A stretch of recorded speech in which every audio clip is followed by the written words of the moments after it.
Legendary legends are always given that title because of what they've contributed towards the industry, what they've done towards the game, you know, changing of the game. So omukulu wano mu Uganda abambe tutanga ba legendary is one Chameleone, Jose Chameleone atako gatageja tagenda, and of recent has been doing all over the social media news ngera atambula amawanga agenjawulo n'ebibuga ebyenjawulo ddala wano mu ggwanga lya Uganda era nga has been performing quite very well era nga sinawuleko sinka sasage yakuba muno Chameleone yavudde ku kivulu simanya Chameleone teyayimbye okujjako muganda epalaso yabaddemu ezo sagas because yabadde omukwa wa training artist mu Uganda. But one of the parties webivulu, one of the events omwana mulenzi Jose Chameleone atako gatagenja legendary Jose Chameleone yabaddeko, he came out nja kiyita busungu banja kiyita respect omuntu okuva ino appreciating nga ye yagamba abantu bamwagala omusiima mumusiime nga akyaliwo si kumusiima nga agenze. So legendary Jose Chameleone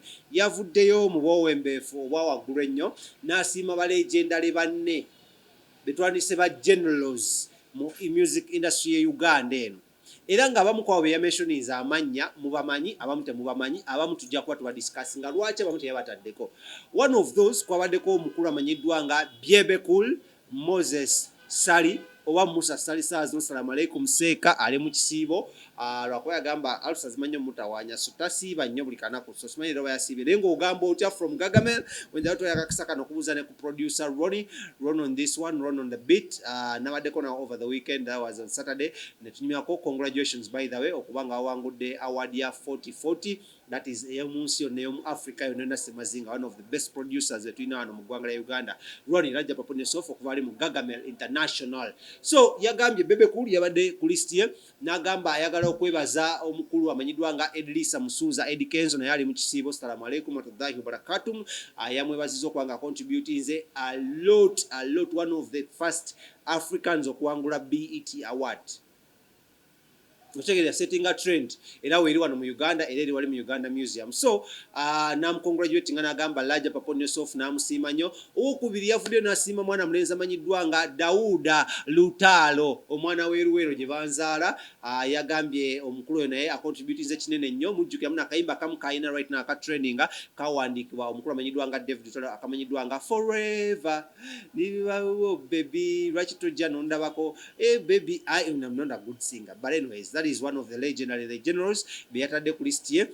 Yabadde akyagenda mu maaso ng'ayagala kwogera balala abantu ne bamugamba owaaye omusajja w'ekamu kyowemagere nga tonnamwogerako what's not happening n'agamba awo obusungu no bwayingiriddewo akatambi kano saagala kaddamu nnyo njagala mwewuli ebigambo bino naye Chameleone tugambe nti nsi yalumbyemu yagambye yanyima bikaadi bye nange ne mulinda nzije eno muki bino ebigamba mu coating manyi mwaga nnyo tusuubinga mu coating Jose Chameleone yagambye mbu Bobi Wine yamuma kaadi ze n'amuleka mu byobufuzi bwe kati naye n'amulinda eno ki mu ndongo era yagambye eno mu ndongo yafuga yagambye amulinze naye akwa Bobi Wine akyayina tatanadda bulungi nnyo eno mu muziki yagambye eno mu ndongo yafuga yagaba zi kaadi so muleke naye agabe kaadi era kaadi esose n'agiwa BEBECOOL n'agiwa namwebaza n'omubeerawo ennyo n'agiwa EDDYKENZO naye namwebaza contribution eri music industry n'agiwa mwana mulenzi amanyiddwa nga David Lutalo naye namwebaza then olwasembyo n'agamba kale naye muwadde naye yanyima kaadi ze akaneba ne Lawrence antebeerabira so Chameleone mpaka nakati akyajja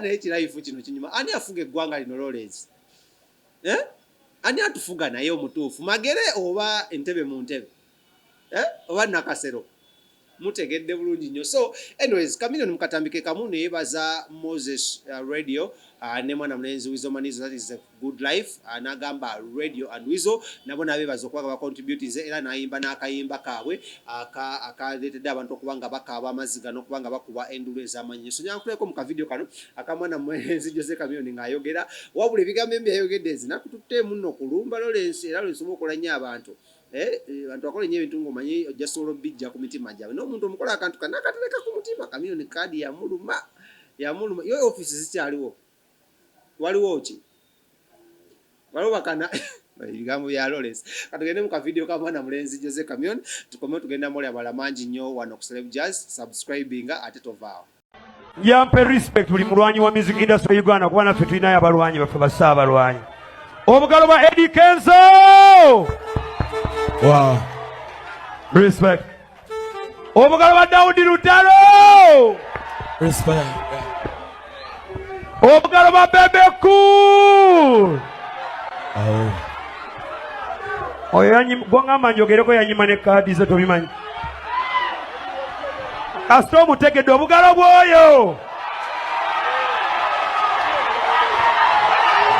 Obugalo bwa Kibanda Bobi Wine. Respect. Sure. Yanyima kaadi ze nange ne mugoba.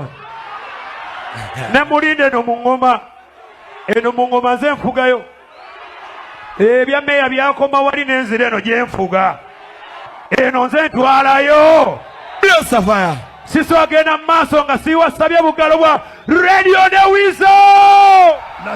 Wanika.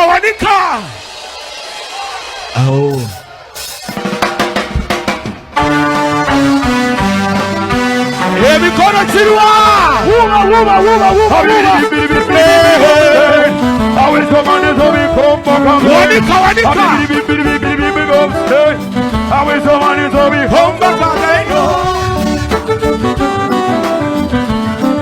Wanika mikono.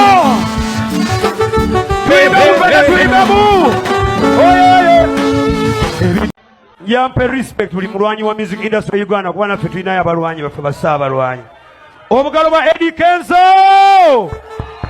Wow. Respect. Obugalo bwa Daudi Lutalo. Respect. Obugalo bwa BEBECOOL. Oyo gwangamba njogereko yanyima ne kaadi ze tobimanyi. Kasita omutegedde obugalo bw'oyo. Obugalo bwa Kibanda Bobi Wine. Respect. Sure. Yanyima kaadi ze nange ne mugoba. Ne mulinde eno mu ngoma. Eno mu ngoma ze nfugayo. Ebya meya byakoma wali n'enzira eno gye nfuga. Eno nze ntwalayo. Safaya. Siso agenda mu maaso nga siwasabye bugalo bwa Radio ne Wizo. Wanika.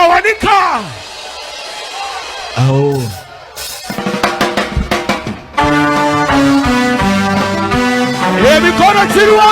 Wuba.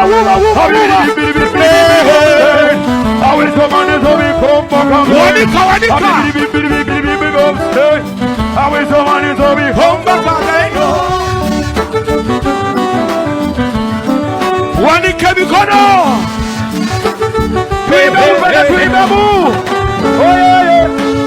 Ebintu by'enkugamo. Yampe respect buli mulwanyi wa music industry Uganda kuba naffe tulinayo abalwanyi baffe basaabalwanyi. Obugalo bwa EDDYKENZO. Wow. Respect. Obugalo bwa Daudi Lutalo.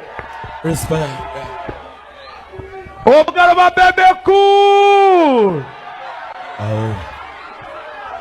Oyo gwangamba njogereko yanyima ne kaadi ze tobimanyi. Kasita omutegedde obugalo bw'oyo. Obugalo bwa Kibanda Bobi Wine. Respect. Sure. Yanyima kaadi ze nange ne mugoba. Ne mulinde eno mu ngoma. Eno mu ngoma ze nfugayo. Ebya meya byakoma wali n'enzira eno gye nfuga. Eno nze ntwalayo.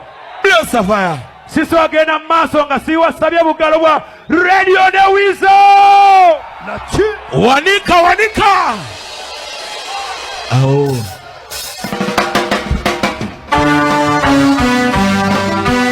Emikono kirwa.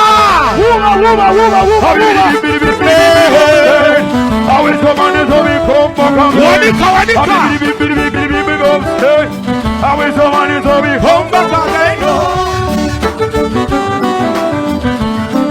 Wanika mikono.